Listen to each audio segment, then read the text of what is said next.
I'm pleased to introduce today, I'm considering an older acquaintance now in Mona. I've had the third opportunity I've had now to introduce this lady to this with convention and symposium last year. And I know she's going to come up with a great information for us all. So about the reused oil in Atlantic Canada. I'm not going to go into a big introduction. Mona's intro is in your handbooks. So without any further ado, will you please give a warm welcome to Mona Rosetta. Good morning. Nice to be here again. I think this is probably my third opportunity to speak to municipalities and towns and staff and councillors about this particular program that I'm involved in. I'm with the Atlantic Used Oil Management Association. Thank you for that introduction. We are responsible for recycling used oil and used oil products in Atlantic Canada. I'm just going to get the show on the road here. Oops, I'm going to go back here. Hang on.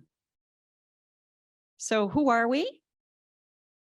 We're an industry organization. So we were set up to bring together all the brand owners and distributors of used oil, and oil related products to make sure that they get collected and recycled. So we create a convenient way for generators and householders, do-it-yourself mechanics and that to get rid of their used oil products in a safe way. And we're designated by the province. So the province put regulations in place in 2018 to recycle a suite of used oil products. So used oil containers, 50 liters or less, used oil filters, empty aerosol containers, lubricating oil and brake cleaner, antifreeze and glycol, and antifreeze containers. So all of those products can no longer go to a landfill in Newfoundland and Labrador. And those are the government regulations that are in place. And we're the agent, that's the industry association that is responsible now for making sure that they're collected and recycled and diverted from landfills in the province. So that's who we are and what we do. Let me tell you a little bit about how it works now. So as I said, there's government regulations in place that govern the disposal of these products. The products covered by the program can no longer go to a landfill. So if you're a municipality or you're with a waste management authority, you may have been recycling or not putting oil in your landfill for a long while, because those regulations have been in place for a long while. But the other products like oil filters and the containers that oil and glycol come in, and aerosol cans, lubricating oil aerosol cans, and oil filters, those types of things, those are the new suite of products that can't go to a landfill. So those are some of the things that may be going to a landfill from your town or from your residents or from businesses that generate large quantities of those. And that's what you need to be aware of, that can no longer go to a landfill, and you need to have a way to make sure that you're engaged in the program, or you know that your businesses and your communities are diverting it the right way. We are required to collect and recycle now what we put on the market, that particular suite of products. And the funding to run this program comes from an environmental handling charge that is placed on these particular suite of items. And that money comes back to this organization, the Atlantic Used Oil Management Association, to make sure that we provide the bins and drums to large generators of this product, to municipalities, to waste management sites, and that we provide the collection service to take away that product. So that's how the program works. And it's not dissimilar to the electronics recycling program or the paint recycling program. These are all what we refer to as extended producer responsibility programs. So it's the responsibility of the producer or the maker or the industry to handle these products from the time they're made to the time they're either disposed of, but ideally they're given a second life to the time that they're given back into something, made into something new.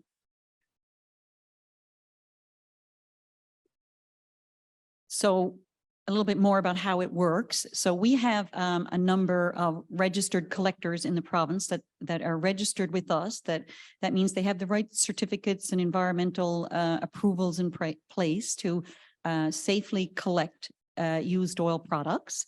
So we pick up from generators of used oil. So if there are garages that generate used oil products, or other equipment companies, or any other outfit that generates large quantities, Harbor Authority, for example, we will arrange for that collection of that used oil and the suite of used oil products at no cost for that collection service or for the bins and drums, because remember, the price is in the product.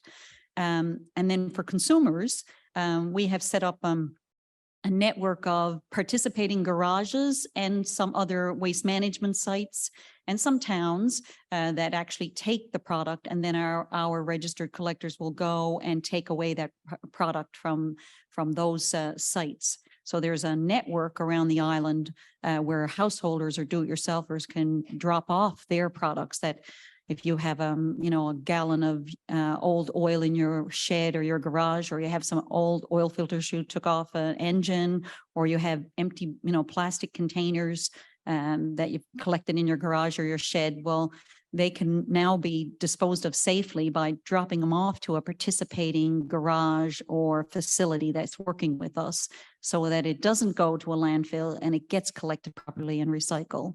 And again, there's no cost for that service, or for in the case of generators, the drums and bins.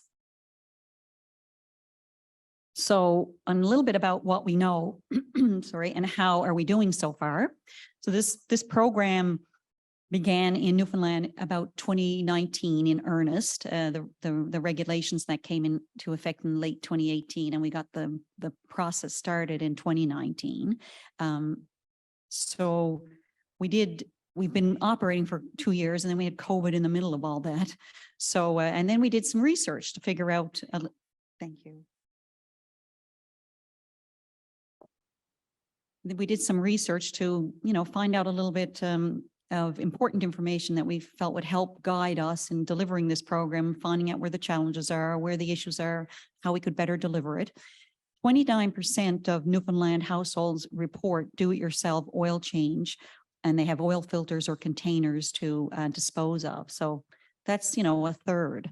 So that's, a good few, backyard mechanics that have product that we now know shouldn't go to a landfill. You can't do it in our province anymore. And we need to make sure that that gets dropped off at a participating collection facility, and so that it can safely be recycled. 46% of respondents are aware of our program to recycle used oil products. So that's a pretty good statistic, given that we have only really been operating this program for 3 years, if you put the pandemic in there. But you can see there's lots of room for improvement there.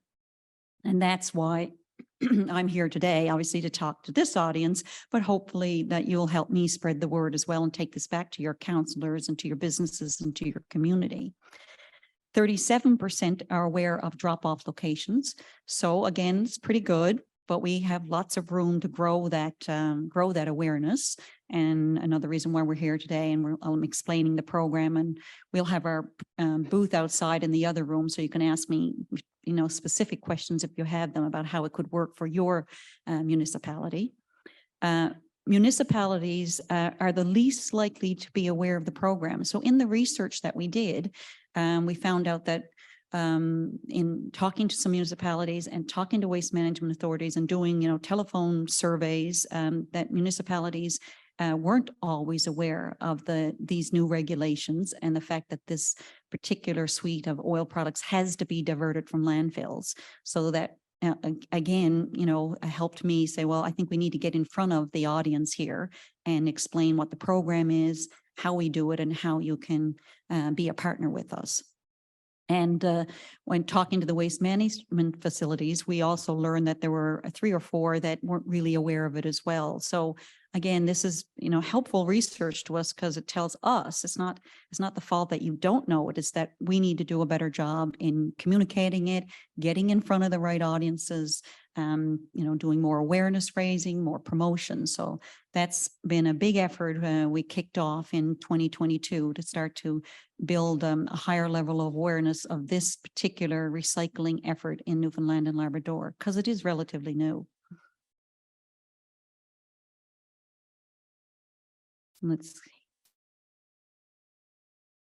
And the next thing, I'm not sure why that little thing is up there, that Eastern Audio thing there on the corner there, but that is a map there. You can see right here, we have 145 drop-off sites, participating garages and waste management authorities or waste management sites around the island. And I'm sorry for those little dots there, they're not very big, but you can see we have a cluster in the Avalon area. And we have very few in Central, some in Western, but we're really underrepresented in Labrador and even in zone, what we refer to as Zone 2, which just kind of runs from Bonavista down to the Burin Peninsula. And we're a little bit underrepresented there. We'd like to have more participating collection facilities, be that a garage or a harbor authority or a town council or a waste management site, so that we can be sure that anybody who has oil products and they want to dispose of them safely can find a place that's not too far away to do that. So you don't really have an excuse not to do it right. And then we also want to make sure that any garage or business that has a quantity that they're generating, we're aware of, and we can get out and collect that from them. So there's, most of the drop-off locations are in zone 1 and 3 and 4, and we're a little weak in the area of 2 and 5. So I'm sure you all know, and this is nothing new, but, running any program in Newfoundland and Labrador is a challenge. The geography is big. There's a lot of distance between communities. It's costly to service. So even in rolling out this program, we've learned a lot over the past few years, and we've had hiccups. So we have not been able to service in as timely a manner as we would like all areas of the province, and we don't have the full coverage that we would like to date. But, doing the research and speaking to groups like this, it helps us learn where we can figure out new ways to deliver this program maybe more effectively in certain areas of the province, certainly on the south coast of Labrador, in Labrador, and some areas of the island. We have to kind of innovate and think about maybe slightly different ways to deliver the service. And I don't know if you can read this. It's not very bright there. I can barely read it from here. So you can see here some of the statistics. Our collected and recycled product for oil from 2021 and 2022. And when I say collected and recycled, for oil, we count oil that's burnt as recycled, because it gets a second life. It's cleaned up and reburnt. And that's allowed in the province. Burning of oil is allowed in Newfoundland and Labrador. And I will add a bit of a caveat here. You really should be burning it in a furnace that's designed to burn it. So that's not my area of expertise or my area of jurisdiction to cover, but I will, from the point of view of environmental stewardship, you want to give that consideration when you are burning used oil, that it really should be burned in the right type of industrial, certified furnace. But it is allowed to be burnt in the province, and a good quantity of it is. And you'll see there, like about 54% of it is burnt and 30% of it is collected and reprocessed and reused. And then we have oil filters. You'll see in 2021 and where we are in 2022. So you see there's lots of room for improvement there. 100% of oil filters in theory, well, I think it's about 95%, but 95 to 100% can be recycled, collected and recycled. So we're doing pretty good and we're meeting our targets, but we know there's tons of oil filters that are going somewhere. They're not to go to a landfill anymore, so they have to be collected. So this is the reason why I want to get in front of you. If you're operating a garage, or if you know a business in your community, or if you're a do-it-yourselfer, or if you're operating a vessel or a piece of equipment and you have filters, they can be recycled now and they can't go to a landfill. And we need to kind of grow that percentage and get more and more of those diverted from landfills. Then we have oil containers, and that would be your plastic containers that oil comes in 50 liters or less, and aerosol lubricating oil. And you can see the percentages there, still room to grow there. So we know we have opportunity there. And again, all of that is available. All of that comes into the province is available to be recycled, collected and recycled. You might be thinking, how do you know how much that comes in this province? Well, we know by sales. So we know what we sell into the province. So from an industry perspective, we know how much oil is sold into the province, how much, oil filters, all of that. So we're able to look at our sales and our volumes. And then at the end of the year, say, well, how much do we collect of that sales and that volumes? And we have some methodologies for what can't be actually collected. There's a certain percentages that, we know and we factor that in, but there's a good amount of it that we know can be collected and it's not currently getting collected. So that's our job now, is to find out ways, where is it and how to get it collected. And then antifreeze, it's a challenge across our whole country, getting antifreeze and recycling it, because antifreeze has a really long life, and counting it is becoming a challenge for us of where it is, at what time, and is it available for recycling. So we're doing okay on the antifreeze front. We still have, room to grow there. But antifreeze doesn't always just come out of your car, it stays in the car for the life of the car unless there's a road accident or there's some reason why it leaves the vehicle, and some of it actually we are learning, it gets actually, dealt with at the facility that end of life for cars. So we're learning more about where the product is ending up, but we still know we have an opportunity to collect a further quantity of that for recycling. And then there's antifreeze containers, the same thing. I think people probably throw it in with their plastic containers for recycling, and any oil container or any antifreeze container has residual product on the inside, which is, not environmentally, it's toxic. It's not healthy for the environment, and it shouldn't go with your other plastic recycling. It should go with this particular type of plastic recycling, because when we collect it, we wash it, we clean it, and then it gets repurposed into new products that are sold onto the marketplace. So we're obviously missing some antifreeze containers. They're circulating, and we need to make sure we get those in this collection effort and divert it from landfills.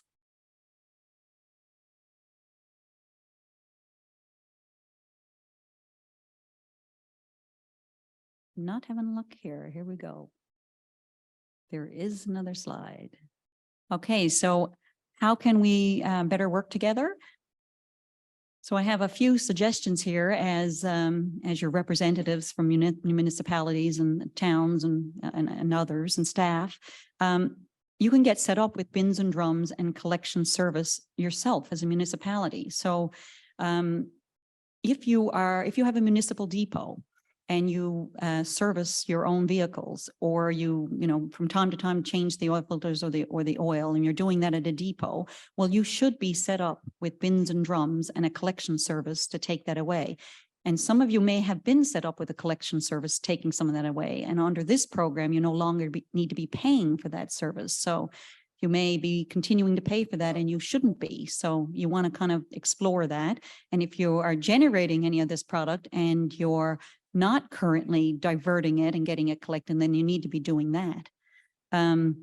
You may also be aware of businesses in your community, garages, other equipment operations that would be generating a large quantity of that. Then they need to be aware of that regulation as well, and they can work with us then to get set up in bins and drums, and we collect it from them.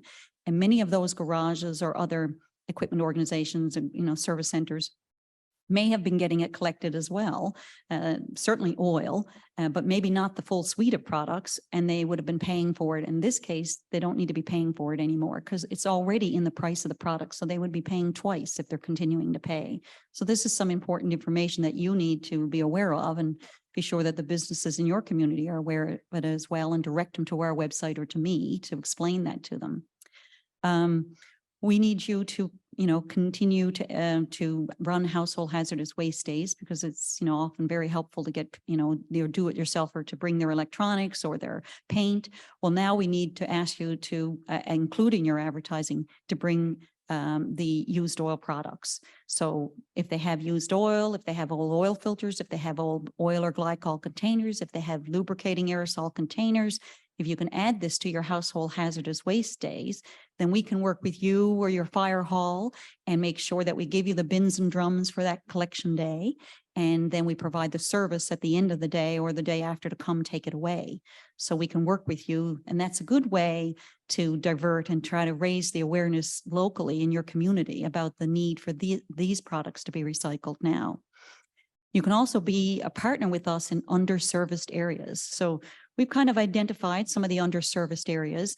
And we've also decided as the Used Oil Association that we need to invest probably in some bigger infrastructure. And I know I've spoken to a few waste management authorities over the past month or so, and a couple of towns, and we are going to invest money, and we're going to purchase used sea cans or storage sheds for drums and help provide those as hubs for certain areas that are underserviced so that we can work with a waste management authority or a town council so that there is a place that's safe in the community where the do-it-yourselfer can bring their product. It can be stored then safely, say in a sea can, which we will outfit with a grate and make sure it meets regulations. And then periodically we can send out our registered collectors to take away from that site. So it helps us create a hub. And that speaks to the idea of trying to figure out ways that we need to innovate a little differently in some areas where there isn't a big population or it's very dispersed or there aren't a lot of garages. Our responsibility is to make sure that every citizen in this province and every business that generates a lot has a place to safely recycle these materials. So we want to kind of figure out ways to innovate and work with underserviced areas, either through household hazardous waste days or through helping with infrastructure needs. So you can certainly see me if that's an area of interest. And then we're kind of doing a bit of a pilot program on the infrastructure this year. We're going to work with 2 or 3 municipalities or waste management authorities to see how we can get it up and running, how it works, what the issues might be, and then we will in perpetuity have an infrastructure fund available, which we will then be able to advertise on our website and you'll be able to apply for and so on. But we're kind of in the early stages of developing that, and I'm certainly open to hearing from you and welcoming any suggestions that you have on that front. And then you could also, I think I skipped one there, but I'll go back to it. But we'd like you to make sure that your website or your Facebook page is up to date with a link to us and any information about what needs to be recycled. So we can work with you. My colleague here, Paul Whittle, who's in the front here, Paul can stand up and say hi to everybody. We'll be at the booth out there. But Paul is helping to navigate that, making sure that you get the right pieces of information on your website or on your Facebook page, and basically a link to us, because we don't expect you to have to build and repeat all this information, just maybe a very short sentence and then link out to us and with contact information so that, anybody who wants to know and needs to know this doesn't have any excuse. They can find that information right at the municipal level. And then if you want us to have a session, we can do a Zoom session or come to where you are to talk to your staff and your town councillors or your community. You might have other community organizations about the importance of diverting this product from landfills, about the regulation that's in place, and about how you can get set up to work in this program, either as a municipality or through your waste management site or through a household hazardous waste day. Whatever really works for you, we want to meet you where you are and do the right things to help you do the right things. And I think maybe that might be it for my presentation, but I do have, we've launched, you'll see at the bottom of some of my slides, I have recyclemyoil.ca. Last year, like I said, we decided we needed to increase our awareness efforts, and we kind of revamped our web page. We revamped our advertising and promotion, and we landed on a URL, a new URL, because nobody could remember the Atlantic Used Oil Management Association. They'd forget it, or we'd given an acronym UOMA, and they were like, I don't know what that is. So we landed on recyclemyoil.ca. It's pretty straightforward. And when you land on our page now, it says, here's the products that have to be recycled. Here's how we do it. Here, how you can get in contact with us.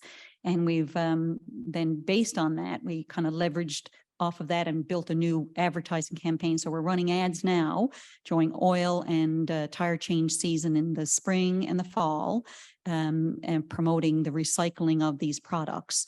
And I've got 3 15-second clips here now. I'll just share those with you, and you may see them on NTV, and you certainly might see some stuff pop up on Facebook. We have an online campaign as well. So after I show these 15-second clips, I will take your questions, and then we're around for today and tomorrow as well at the booth outside to talk one-on-one if you need to talk to us. There are challenges, so we've got lots of lots of room to improve and lots of opportunity to grow and lots of possibility.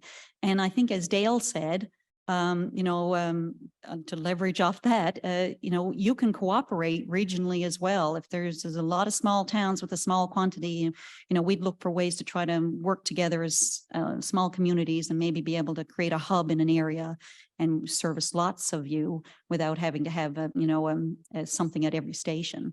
So there's an opportunity for us to innovate and work together, I think, on using that regional kind of model. And that's it. You can roll those 15 seconds fast. Do I need to advance for you to do that, or will you? Okay.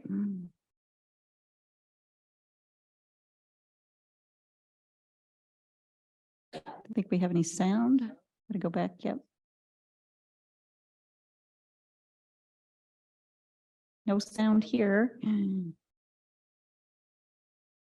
We had trouble with this morning. It's like it just won't cooperate. Technology is always good.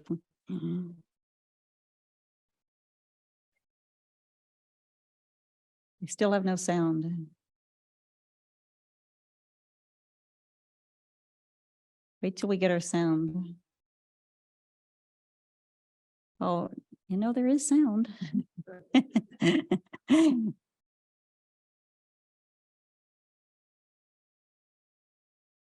There's definitely, anyway, there is sound. They play on TV.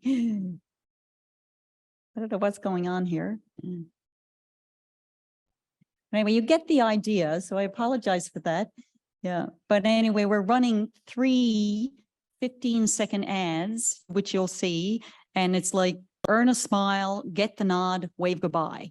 We're kind of trading on those kind of 3 slogans, and we use that online as well. So earn a smile for a job well done. If you're a homeowner, earn a smile for a job well done, do the right thing, recycle your oil.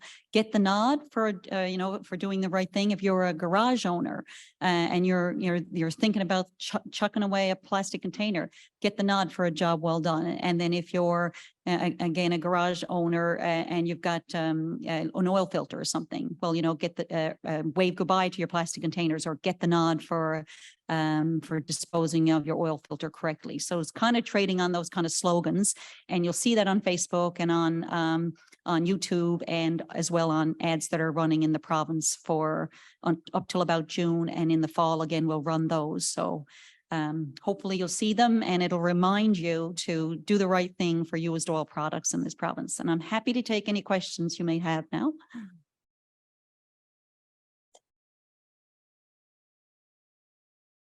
If you have some questions, can you come up to one of the microphones so everybody could hear? And I'm sure there must be one question out there, somebody's dying to know about. I see somebody with a question. Well done, Trippy. I think so. Can we hear?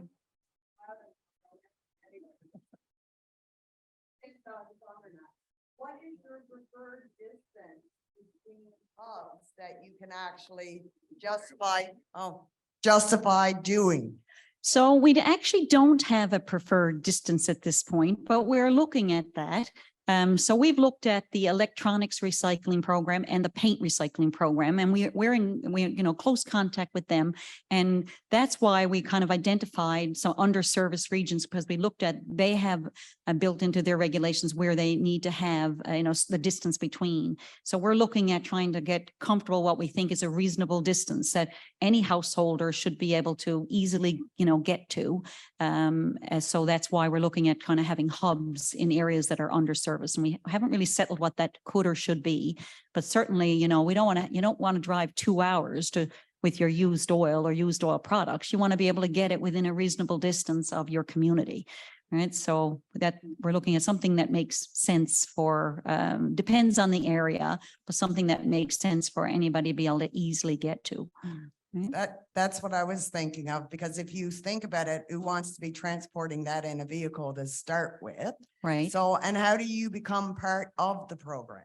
So, if you generate a large quantity, and I use a garage as an example. So most garages generate large quantities of used oil filters, empty containers. If you're generating that as a garage or a business, then you don't want to be transporting it. You want to be set up with a registered collector who comes to take it away from you, because you can't really, under the law, be driving around with barrels of oil in your vehicle. That's not how you do it. So you call a collector to come take away your oil and take away your other products. And so you get set up with a registered collector, and they periodically come, depending on the quantities you generate, and take away that product. So you go to our website. If you're a generator, you click a link there, you find a registered collector, you call them, get set up as a customer of theirs, and they become your collector of this suite of products that are now diverted from landfills.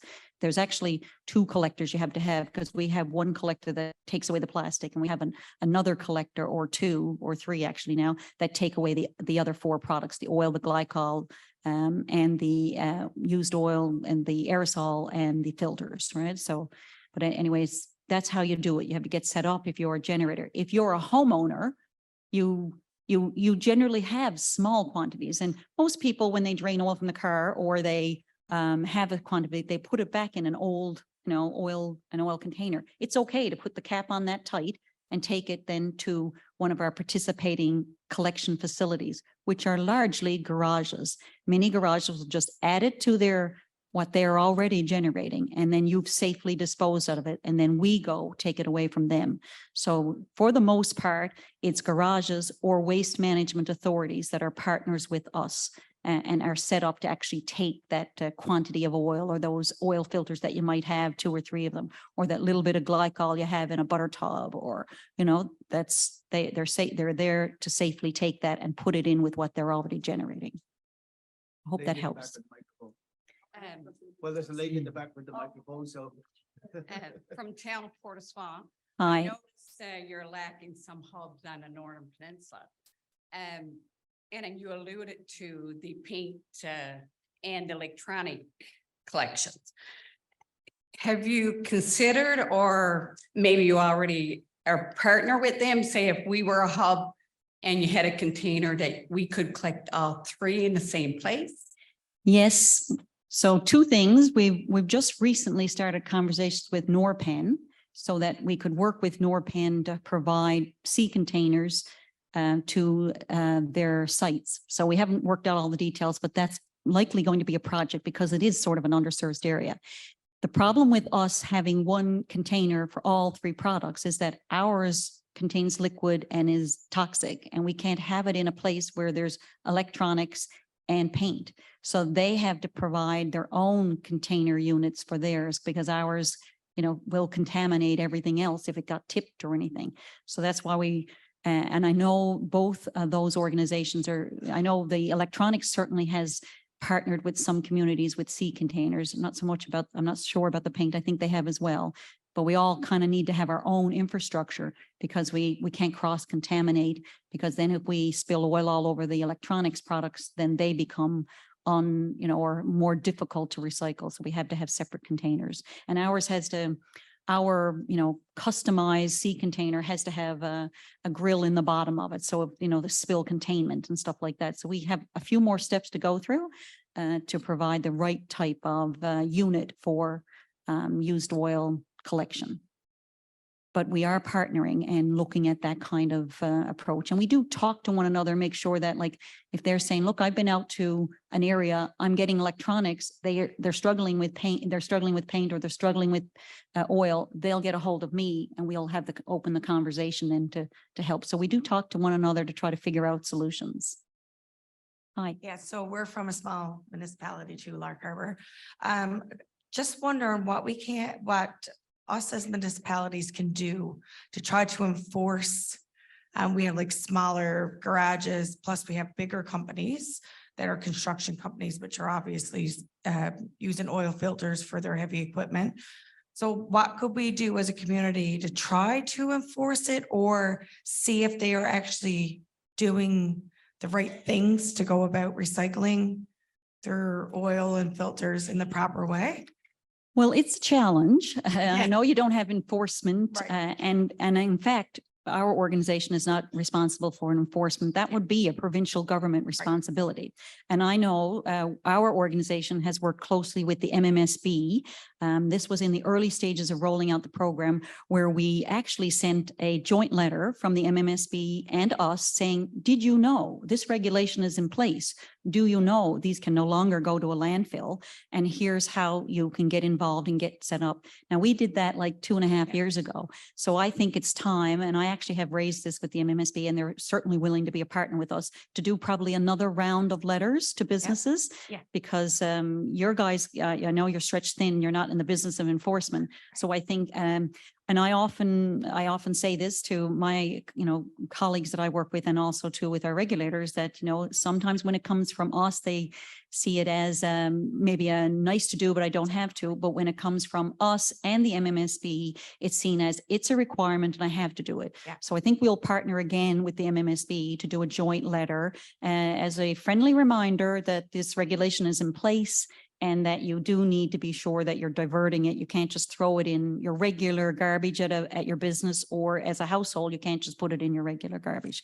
And there's a way to do it safely, Yeah. And that So- would be great as well, even if you could contact municipalities beforehand, because there's probably some places that might Yes. not be That's a under great, your radar. that's a that great we idea. could- that Yeah, we and could send And a if letter anybody to. has businesses that you Yeah. feel are need to be doing the right thing, Yeah. you can see me and we can make sure that they get that letter. We can add them to the list, because sometimes, we don't know every business that's operating. I mean, I'm sure, under regulations, they may know it, but we may not capture every garage. And if they don't change tires, for example, because the province runs the tire recycling program, and they have a good database of who's generating tires for recycling, but not every garage changes tires. They just might do oil changes and not change. Yeah. That does exist out there, believe it or not. So it'd be nice to know any ones that we could kind of Yeah. pick up through that direct mail campaign.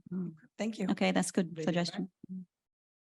Hi, Hi. I'm from a fishing community. I'm just wondering, do you be in contact with the harbor authorities, or is it just through municipalities? Because I relate it to my own harbor authority. They didn't have any idea about it.